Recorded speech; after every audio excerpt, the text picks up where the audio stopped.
భక్తులారా, ఎంత కష్టపడ్డా చేతిలో డబ్బు నిలవడం లేదా? జీతం వచ్చిన 2 రోజులకే పర్సు ఖాళీ అయిపోతుందా? అప్పులు తగ్గాలి అనుకుంటే ఇంకో ఖర్చు వచ్చి పడుతోందా? కొందరి జీవితాల్లో ఎందుకో తెలియని ఒక దరిద్ర ఛాయ వెంటాడుతూనే ఉంటుంది. చాలామంది నా అదృష్టమే ఇలా ఉంది అని బాధపడతారు. కాని పెద్దలు మాత్రం ఒక చిన్న రహస్యాన్ని చెప్పేవారు. మనం ప్రతిరోజూ చేతిలో పట్టుకునే పర్సులో కొన్ని వస్తువులు ఉండటం వల్ల ధన ప్రవాహం పెరుగుతుందని, మరికొన్ని వస్తువులు ఉండటం వల్ల సంపద దూరమవుతుందని వారు నమ్మేవారు. ఆశ్చర్యంగా అనిపించిన పాత గ్రంథాలు కూడా కొన్ని సంకేతాలను చెబుతున్నాయి. ఒక చిన్న వస్తువు మన జీవితంలో శుభశక్తిని ఆకర్షించగలదా? నిజంగానే పర్సులో పెట్టుకునే ఒక పవిత్రమైన వస్తువు వల్ల అదృష్టం మారుతుందా? ఈ ఆధ్యాత్మిక రహస్యం మీకు పూర్తిగా అర్థం కావాలన్నా, దైవానుగ్రహం దక్కాలన్నా ఈ వీడియోను ఎక్కడా ఆపకుండా చివరి వరకు చూడండి. మన పెద్దలు ఒక మాట చెబుతారు, శుభం ఉన్న చోటే లక్ష్మి నిలుస్తుంది. అంటే కేవలం డబ్బు సంపాదించడం మాత్రమే కాదు, దాన్ని కాపాడుకోవడం కూడా ఒక కళ. చాలామంది పర్సులో పాత బిల్లులు, చిరిగిన కాగితాలు, పనికిరాని టికెట్లు, చనిపోయిన ఫోటోలు, పగిలిన వస్తువుల ముక్కలు పెట్టుకుంటారు. వాస్తుశాస్త్రం ప్రకారం ఇవి నెగటివ్ శక్తిని పెంచుతాయని అంటారు. ముఖ్యంగా చిరిగిపోయిన పర్సు అయితే అది సంపదకు దారి మూసేస్తుందని పెద్దల నమ్మకం. ఒకప్పుడు దక్షిణ భారతదేశంలో ఒక చిన్న గ్రామంలో విష్ణుదాస్ అనే వ్యాపారి ఉండేవాడు. అతను చాలా నిజాయితీ గల మనిషి. కాని ఎంత వ్యాపారం చేసినా చేతిలో డబ్బు నిలవదు. ఉదయం వచ్చిన సంపాదన సాయంత్రానికి పోయేది. ఇంట్లో కలహాలు, అప్పులు, మనశ్శాంతి లేకుండా పోయింది. ఒకరోజు అతను ఆలయానికి వెళ్లి బాధతో కూర్చున్నాడు. అప్పుడు అక్కడి వృద్ధ పూజారి అతని ముఖం చూసి ఒక చిన్న ప్రశ్న అడిగాడు. నీ పర్సులో ఏమి పెట్టుకున్నావో ఎప్పుడైనా గమనించావా? విష్ణుదాస్ నవ్వుతూ, డబ్బే ఉంటుంది స్వామీ అన్నాడు. కాని పూజారి చిరునవ్వుతో చెప్పాడు, డబ్బు ఉండటమే కాదు, దానికి గౌరవం కూడా ఉండాలి. అప్పుడు అతనికి ఒక చిన్న పసుపు అక్షింతల పొట్లం ఇచ్చి, దీనిని శుక్రవారం లక్ష్మీదేవి ముందు పెట్టి ప్రార్థించి పర్సులో పెట్టుకో అని చెప్పాడు. ఇక్కడ ఒక విషయం గుర్తుపెట్టుకోండి. మన పూర్వీకులు పసుపును కేవలం శుభానికి గుర్తుగా మాత్రమే కాకుండా శ్రీ మహాలక్ష్మి కటాక్షానికి సంకేతంగా భావించేవారు. పసుపు రంగు సంపద, సౌభాగ్యం, పాజిటివ్ శక్తిని సూచిస్తుందని నమ్మకం. మీలో ఎంతమంది పర్సులో పాత కాగితాలు పెట్టుకుని తిరుగుతున్నారో కామెంట్స్ లో చెప్పండి. అలాగే ఓం శ్రీం మహాలక్ష్మే నమః అని రాస్తే మీ జీవితంలో కూడా శుభశక్తి పెరుగుతుందని విశ్వసిస్తారు. అయితే విష్ణుదాస్ నిజంగా ఆ పూజారి చెప్పిన పని చేశాడా? చేశాక అతని జీవితంలో ఏ అద్భుతం జరిగింది? ఇంకా పర్సులో పెట్టుకోవాల్సిన అసలు పవిత్ర వస్తువు ఏమిటో తెలుసుకోవాలంటే కథ ఇంకా చాలా ఆసక్తికరంగా మారబోతోంది. మరుసటి రోజు శుక్రవారం ఉదయం సూర్యోదయం కంటే ముందే విష్ణుదాస్ స్నానం చేసి తన ఇంటి పూజా గదిలో చిన్న దీపం వెలిగించాడు. పూజారి ఇచ్చిన పసుపు అక్షింతల పొట్లాన్ని ఒక చిన్న వెండి పాత్రలో పెట్టి శ్రీ మహాలక్ష్మి అమ్మవారి చిత్రం ముందు నమస్కరించాడు. అమ్మా, నా కష్టాలు తగ్గాలి, నా ఇంట్లో శాంతి రావాలి, సంపాదించిన ధనం నిలవాలి అని మనస్ఫూర్తిగా ప్రార్థించాడు. తర్వాత ఆ పొట్లాన్ని ఎంతో గౌరవంగా తన పర్సులో పెట్టుకున్నాడు. ఆ రోజు ఆశ్చర్యకరంగా ఒక చిన్న మార్పు జరిగింది. చాలా రోజుల నుంచి రావాల్సిన ఒక అప్పు డబ్బు అతనికి తిరిగి వచ్చింది. అతను దాన్ని యాదృచ్ఛికం అనుకున్నాడు. కాని 2 రోజుల తర్వాత మరో ఆశ్చర్యం ఎదురైంది. ఎప్పటినుంచో మూసుకుపోయిన ఒక పెద్ద వ్యాపార ఒప్పందం మళ్లీ ప్రారంభమైంది. ఇంట్లో కూడా చిన్న చిన్న గొడవలు తగ్గాయి. విష్ణుదాస్ మనసులో ఒక ప్రశ్న మొదలైంది. ఇది నిజంగా ఆ చిన్న పసుపు అక్షింతల వల్లేనా? కాని ఇక్కడ ఒక విషయం అర్థం చేసుకోవాలి. పెద్దలు ఎప్పుడూ ఒక మాట చెప్పేవారు, లక్ష్మి నిలవాలంటే శుభ్రత, గౌరవం ఉండాలి. కేవలం ఒక వస్తువు పెట్టుకుంటేనే అద్భుతం జరగదు. మన ఆలోచన, మన అలవాట్లు, మన విశ్వాసం కూడా మారాలి. పర్సు అనేది కేవలం డబ్బు పెట్టుకునే స్థలం కాదు, మన ఆర్థిక శక్తికి ప్రతీక అని వారు భావించేవారు. ఒకరోజు పూజారి విష్ణుదాస్ను మళ్లీ పిలిచాడు. నీ పర్సు చూపించు అన్నాడు. అతను చూపించగానే పూజారి ఆశ్చర్యపోయాడు. పర్సులో చిరిగిన బిల్లులు, పాత టికెట్లు, చిల్లర నాణేలు గజిబిజిగా ఉన్నాయి. అప్పుడు పూజారి నెమ్మదిగా చెప్పాడు, నీవు ధనాన్ని గౌరవించకపోతే ధనం కూడా నిన్ను గౌరవించదు. ఆ మాట విష్ణుదాస్ గుండెల్లో బలంగా తాకింది. అదే రోజు ఇంటికి వెళ్లి పర్సు పూర్తిగా శుభ్రం చేశాడు. అవసరం లేని కాగితాలు తీసేశాడు.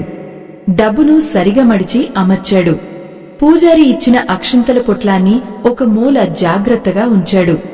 ఆశ్చర్యంగా అతని మనసులో ఒక ప్రశాంతత కలిగింది. ఇక్కడ మీకో చిన్న ప్రశ్న. మీ పర్సు ఇప్పుడే తెరిచి చూసినా అందులో పనికిరాని వస్తువులు ఉన్నాయా? ఉంటే ఈరోజే తీసేయండి. మీలో ఎంతమంది డబ్బు నిలవక ఇబ్బంది పడుతున్నారో కామెంట్స్ లో చెప్పండి. ఒక మంచి ఆలోచన, ఒక చిన్న మార్పు కూడా జీవితాన్ని మలుపు తిప్పగలదు. మన ధర్మశాస్త్రాల్లో ఒక సూక్తి ఉంది, శుచిత్వే శ్రీ నివసతి, అంటే శుభ్రత ఉన్న చోటే శ్రీ మహాలక్ష్మి నివసిస్తుందని అర్థం. అందుకే చాలామంది పెద్దలు పర్సులో లక్ష్మీదేవి పాదాల చిన్న చిత్రం లేదా పసుపు అక్షింతలు పెట్టుకునేవారు. అయితే పూజారి విష్ణుదాస్కు ఇంకా ఒక గొప్ప రహస్యం చెప్పబోతున్నాడు. అది కేవలం పసుపు గురించి కాదు, పర్సులో ఉండాల్సిన అసలు శుభ సంకేతం గురించి. కొన్ని రోజుల తర్వాత విష్ణుదాస్ మళ్లీ ఆలయానికి వెళ్లాడు. ఈసారి అతని ముఖంలో కొంత ప్రశాంతత కనిపించింది. స్వామీ, నా జీవితంలో చిన్న చిన్న మార్పులు కనిపిస్తున్నాయి. కాని ఇంకా నా మనసులో ఒక సందేహం ఉంది. నిజంగా పర్సులో ఏ వస్తువు ఉంటే ధనం నిలుస్తుంది అని అడిగాడు. పూజారి చిరునవ్వు నవ్వి అతడిని ఆలయ వెనుక ఉన్న ఒక చిన్న తులసి వనం దగ్గరకు తీసుకెళ్లాడు. అక్కడ ఒక చిన్న రాతి మండపం ఉండేది. పూజారి ఒక చిన్న వెండిపెట్టె తీసి అందులో నుండి ఎండిన తులసి దళాన్ని జాగ్రత్తగా బయటకు తీశాడు. ఇది సాధారణ ఆకు కాదు, భక్తితో పూజించిన తులసి దళం. దీన్ని శుభ్రంగా చిన్న కవర్లో పెట్టి పర్సులో ఉంచుకుంటే మనసుకు ప్రశాంతత, ఆలోచనలకు స్పష్టత, ధనానికి గౌరవం పెరుగుతాయని పెద్దలు నమ్మేవారు అని చెప్పాడు. విష్ణుదాస్ ఆశ్చర్యపోయాడు. ఒక చిన్న తులసి దళం ఇంత ప్రభావం చూపుతుందా స్వామీ అని అడిగాడు. అప్పుడు పూజారి ఒక పురాతన కథ చెప్పడం మొదలుపెట్టాడు. ఒకప్పుడు విజయనగర సామ్రాజ్య కాలంలో రాఘవేంద్ర అనే వాణిజ్యకారుడు ఉండేవాడు. అతను ఎంతో తెలివైనవాడు. కాని అతని సంపాదన ఎప్పుడూ నష్టాల్లోకి వెళ్లేది. ఒకరోజు అతను ఒక వృద్ధ సన్యాసిని కలిశాడు. సన్యాసి అతనికి ఒక చిన్న తులసి దళం ఇచ్చి, ఇది ధనాన్ని పిలిచే మంత్రం కాదు, కాని ధనాన్ని గౌరవించే మనసును నీలో పెంచుతుంది అని చెప్పాడు. ఆశ్చర్యంగా ఆ రోజు నుంచి రాఘవేంద్ర తన ఖర్చులను జాగ్రత్తగా చూసుకోవడం మొదలుపెట్టాడు. అవసరం లేని ఖర్చులు తగ్గించాడు. కొద్ది కాలానికే అతని వ్యాపారం లాభాల్లోకి వెళ్ళింది. ఇక్కడ మనం ఒక విషయం గమనించాలి. చాలా మంది అదృష్టం కోసం బయట వెతుకుతారు, కాని పెద్దలు చెబుతారు, మనసు మారితే మార్గం మారుతుంది. పర్సులో పెట్టుకునే శుభ వస్తువు అనేది కేవలం ఒక సంకేతం మాత్రమే. అది మనలో క్రమశిక్షణ, గౌరవం, విశ్వాసం పెంచే గుర్తు. మీలో ఎంతమంది ప్రతి నెల జీతం వచ్చినా చివరికి డబ్బు ఎక్కడ పోయిందో అర్థం కాక బాధపడుతున్నారో కామెంట్స్ లో చెప్పండి. అలాగే ఓం శ్రీ మహాలక్ష్మీ నమః అని రాయండి. మీ జీవితంలో కూడా మంచి శక్తి ప్రవేశించాలని మనస్ఫూర్తిగా కోరుకుంటున్నాను. కానీ పూజారి చెప్పిన రహస్యం ఇక్కడితో ముగియలేదు. విష్ణుదాస్ వెళ్లబోతుండగా పూజారి ఒక్కసారిగా అతన్ని ఆపాడు. ఆగు, పర్సులో తులసి దళం పెట్టుకోవడం కంటే కూడా ఒక పెద్ద తప్పు చాలామంది చేస్తున్నారు. ఆ ఒక్క తప్పు వల్ల ఎంత ధనం వచ్చినా నిలవదు అని గంభీరంగా అన్నాడు. అంతేకాదు, ఆ తప్పు విన్న తర్వాత విష్ణుదాస్ ఒక్కసారిగా షాక్ అయ్యాడు. ఎందుకంటే ఆ తప్పు అతను ప్రతిరోజు చేస్తున్న పనితో సంబంధం ఉంది. మరి ఆ పెద్ద తప్పు ఏమిటి? అది మీ పర్సుతో ఎలా సంబంధం కలిగి ఉంది? అదే విషయం తరువాతి భాగంలో తెలుసుకుందాం. పూజారి గంభీరంగా విష్ణుదాస్ వైపు చూసి నెమ్మదిగా చెప్పాడు. చాలామంది పర్సులో డబ్బు పెట్టుకుంటారు, కాని అదే పర్సులో నెగటివ్ జ్ఞాపకాలను కూడా దాచుకుంటారు. విష్ణుదాస్ ఆశ్చర్యంగా చూశాడు. అది ఎలా స్వామీ అని అడిగాడు. పూజారి అతని పర్సు తీసుకుని అందులో ఉన్న ఒక పాత కాగితం చూపించాడు. అది చాలా కాలం క్రితం జరిగిన నష్టానికి సంబంధించిన అప్పు రసీదు. ఇదే నీ బాధకు కారణం కావచ్చు అని అన్నాడు. పాత నష్టాల జ్ఞాపకాలు, విఫలాల గుర్తులు, బాధ కలిగించే వస్తువులు ఎప్పుడూ మనసులో కొరత భావనను పెంచుతాయి. మనసు ఎప్పుడూ నాకేదో తక్కువ అనే భావనలో ఉంటే సంపద వచ్చినా నిలవదు. ఆ మాటలు విష్ణుదాస్ను లోలోపల కదిలించాయి. నిజంగానే అతను ప్రతిరోజూ ఆ పాత రసీదులు చూసి తన దురదృష్టాన్ని గుర్తు చేసుకునేవాడు. పూజారి మళ్లీ చెప్పాడు, ధనం అంటే కేవలం నోట్ల గుట్ట కాదు, అది శక్తి. ఆ శక్తిని గౌరవించే చోటే అది నిలుస్తుంది. ఆ రోజు ఆలయంలో పూజారి ఒక చిన్న ఆచారం చేయించాడు. ఒక పసుపు వస్త్రంలో కొద్దిగా అక్షింతలు, ఒక చిన్న తులసి దళం, లక్ష్మీదేవి పాదాల చిన్న ప్రతీకను పెట్టి, దీనిని నీ పర్సులో శుభ్రంగా ఉంచు. కాని గుర్తుంచుకో, పర్సు శుభ్రంగా ఉండాలి, మనసు ఆశతో కాదు విశ్వాసంతో ఉండాలి అని చెప్పాడు. ఇక్కడ ఒక పాత తెలుగు సామెత గుర్తుకు వస్తుంది. ఉన్నదాన్ని గౌరవిస్తే ఉండేది వస్తుంది. మన దగ్గర ఉన్న చిన్న సంపాదనను కూడా గౌరవించడం నేర్చుకుంటే మన ఆర్థిక పరిస్థితి క్రమంగా మారుతుందని పెద్దలు నమ్మేవారు. ఇప్పుడు మీకో చిన్న పని. ఈ వీడియో చూస్తున్న తర్వాత మీ పర్సు ఒకసారి తెరిచి చూడండి.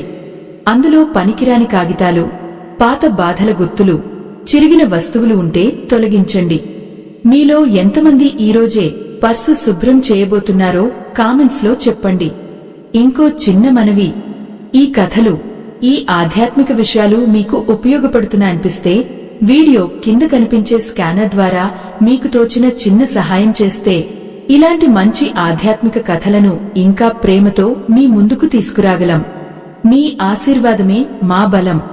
అయితే అసలు ఆశ్చర్యం ఇంకా మిగిలే ఉంది. కొన్ని వారాల తర్వాత విష్ణుదాస్ జీవితంలో ఒక అద్భుతమైన మార్పు జరిగింది.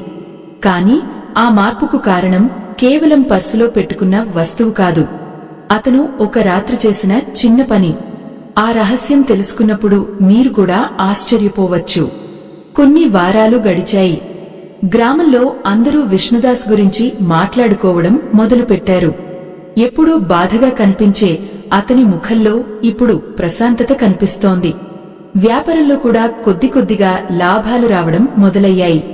ఇంట్లో కలహాలు తగ్గిపోయాయి.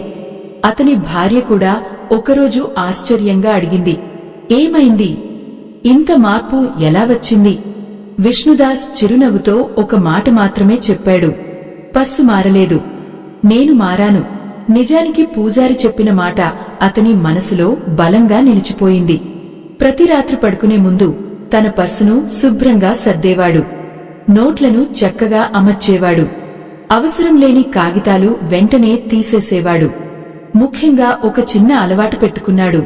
ప్రతిరోజూ రాత్రి పర్సును చేతిలో పట్టుకుని నా జీవితంలో ఉన్నదానికి కృతజ్ఞత అని మనసులో అనుకునేవాడు. ఒకరోజు ఆలయానికి వెళ్లినప్పుడు పూజారి అతనిని చూసి సంతోషంగా నవ్వాడు. ఇప్పుడు నీ ముఖం చూస్తే అర్థమవుతోంది, నువ్వు కేవలం పర్సు మాత్రమే శుభ్రం చేయలేదు, నీ ఆలోచనలను కూడా శుభ్రం చేశావు అని అన్నాడు. ఆ మాటలు విన్న విష్ణుదాస్ కళ్లలో నీళ్లు తిరిగాయి. ఎందుకంటే అతను ఎన్నో సంవత్సరాలుగా తన జీవితాన్ని దురదృష్టమే నడిపిస్తోందని అనుకునేవాడు. మన పెద్దలు చెప్పిన ఒక సత్యం ఉంది, లక్ష్మీదేవి నిలవాలంటే కృతజ్ఞత ఉండాలి. ఎప్పుడూ నాకు లేదు, నాకు రాదు అనే ఆలోచనలో ఉండేవారి దగ్గర సంపద ఎక్కువ కాలం నిలవదని వారు చెప్పేవారు. అందుకే కొందరు పెద్దల పర్సులో ₹1 నాణెం లేదా ఆశీర్వదించిన చిన్న పసుపు అక్షింతల కవర్ ఉంచుకుని దాన్ని శుభానికి సంకేతంగా భావించేవారు. ఇక్కడ మీతో ఒక చిన్న మాట చెప్పాలి. మీ జీవితంలో ఇప్పుడే ఎంత కష్టమున్నా ప్రతిరోజు ఒక మంచి ఆలోచనతో మొదలు పెడితే మార్పు నెమ్మదిగా కనిపిస్తుంది. మీలో ఎంతమంది ఇకపై నా సంపాదనను గౌరవిస్తాను అని నిర్ణయించుకుంటున్నారో కామెంట్స్లో చెప్పండి. అలాగే శ్రీ మహాలక్ష్మి కటాక్షం ఉండాలి అని రాస్తే ఎంతో సానుకూల శక్తి కలుగుతుందని పెద్దలు విశ్వసించేవారు. కాని కథలో అసలు మలుపు ఇంకా మిగిలే ఉంది. ఒక రాత్రి విష్ణుదాస్ పర్సు సర్దుతుండగా అందులో ఒక చిన్న మడిచిన కాగితం కనిపించింది. అది అతను ఎప్పుడు చూడని కాగితం. ఆశ్చర్యంగా దాన్ని తెరిచి చూశాడు. అందులో ఒక చిన్న సందేశం ఉంది. అది అతని జీవితాన్ని పూర్తిగా మార్చబోయే మాట. ఆ మాట ఏమిటో తెలుసుకుంటే మీరు కూడా ఆశ్చర్యపోతారు. విష్ణుదాస్ ఆ చిన్న కాగితాన్ని నెమ్మదిగా విప్పాడు. అందులో ఒకే ఒక్క వాక్యం రాసి ఉంది. ధనాన్ని ప్రేమించుకు, ధనాన్ని గౌరవించు. ఆ అక్షరాలు చూసిన క్షణం అతని మనసు ఒక్కసారిగా ఆగిపోయినట్టయింది. అది ఎవరు పెట్టారో అతనికి అర్థం కాలేదు. కాని వెంటనే పూజారి మాటలు గుర్తొచ్చాయి. సంపద అంటే కేవలం నోట్లు కాదు, అది ఒక బాధ్యత, ఒక శక్తి అని చెప్పిన విషయం అతని మనసులో మళ్లీ మళ్లీ వినిపించింది. మరుసటి రోజు ఉదయం అతను ఆలయానికి పరుగెత్తుకుంటూ వెళ్లాడు. పూజారి ప్రశాంతంగా దీపారాధన చేస్తూ ఉన్నాడు. విష్ణుదాస్ ఆ కాగితం చూపించి, ఇది మీరు పెట్టారా అని అడిగాడు. పూజారి చిరునవ్వు నవ్వి, లేదు, కాని ఆ మాట నీకు ఇప్పుడు అర్థమయ్యే స్థితి వచ్చింది అని అన్నాడు. తర్వాత పూజారి ఒక గొప్ప సత్యం చెప్పాడు. చాలామంది పర్సులో శుభ వస్తువులు పెట్టుకుంటారు, కాని వారి మనసులో భయం, లోభం, అసహనం నింపుకుంటారు. అలాంటి చోట లక్ష్మి నిలవదు. పర్సులో తులసి దళం, పసుపు అక్షింతలు, ఆశీర్వదించిన రూపాయి, ఇవన్నీ కేవలం శుభానికి గుర్తులు మాత్రమే. అసలు శక్తి నీ ఆలోచనలో ఉంది. ఆ రోజు నుంచి విష్ణుదాస్ ఒక కొత్త జీవితం ప్రారంభించాడు. ప్రతి రూపాయి ఖర్చు చేసే ముందు ఆలోచించేవాడు. అవసరం లేని ఖర్చులు తగ్గించాడు. తన సంపాదనలో కొంత భాగం అవసరమైన వారికి సహాయం చేయడం మొదలుపెట్టాడు. ఆశ్చర్యంగా అతని వ్యాపారం మరింత అభివృద్ధి చెందింది. కాని అతనికి ఆనందం ఇచ్చింది డబ్బు కాదు, ఇంట్లో వచ్చిన ప్రశాంతత. మన పెద్దలు ఒక మాట చెబుతారు, దానం చేసిన దానికే దీవెన వస్తుంది. అందుకే ధనాన్ని కేవలం దాచుకోవడం కాదు, దాన్ని మంచికి ఉపయోగించడం కూడా చాలా ముఖ్యమని వారు నమ్మేవారు. మీ పర్సులో ఒక చిన్న శుభ సంకేతం పెట్టుకోవచ్చు. పసుపు అక్షింతలు, శుభ్రంగా ఉంచిన ఒక రూపాయి, లేదా భక్తితో పూజించిన తులసి దళం. కాని వాటికంటే ముఖ్యమైంది మీ మనసులో విశ్వాసం, కృతజ్ఞత ఉండటం. ఇక్కడ మీ అందరికీ ఒక చిన్న మనవి. ఈ ఆధ్యాత్మిక కథలు మీ హృదయాన్ని తాకుతున్నాయనిపిస్తే వీడియో కింద కనిపించే స్కానర్ ద్వారా మీకు తోచిన చిన్న సహాయం చేస్తే ఇంకా ఎన్నో మంచి కథలు ప్రేమతో మీ ముందుకు తీసుకురాగలం. మీ మద్దతు మాకు ఎంతో విలువైనది. మీలో ఎంతమంది ఈరోజే మీ పర్సును శుభ్రం చేసి ఒక మంచి ఆలోచనతో కొత్త ప్రారంభం చేయబోతున్నారో కామెంట్స్ లో తప్పకుండా చెప్పండి. శ్రీ మహాలక్ష్మి కటాక్షం కలగాలి అని రాయండి. మీ జీవితంలో శాంతి, సంపద, సంతోషం నిండాలని హృదయపూర్వకంగా కోరుకుంటున్నాను. ఈ ఆధ్యాత్మిక ప్రయాణం ఇక్కడితో ముగిసిపోయింది. స్వస్తి.